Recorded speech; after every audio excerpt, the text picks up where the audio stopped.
Hey guys, it's Alicia with WTI. If you are doing any type of metal cutting, I want to show you this incredible saw from DEWALT. This 5.5-inch metal cutting saw is pretty small but mighty. It's really compact and easy to carry around to a job site or outside, and we love that it's cordless, so you can just pop in your 20-volt DEWALT battery and you're good to go.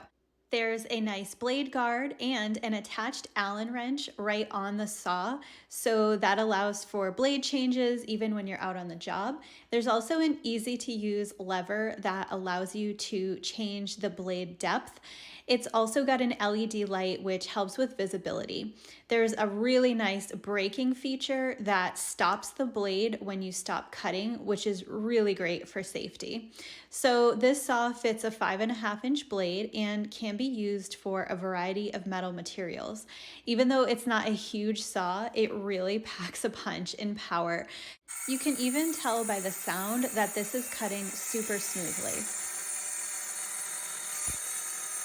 It cuts through metal so quickly and easily, and the cuts are super smooth as well.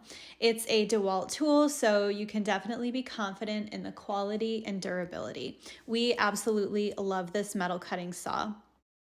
So if you want to make your next cut a lot easier, I would definitely check out this top-notch DEWALT metal cutting tool, and that's my point of view.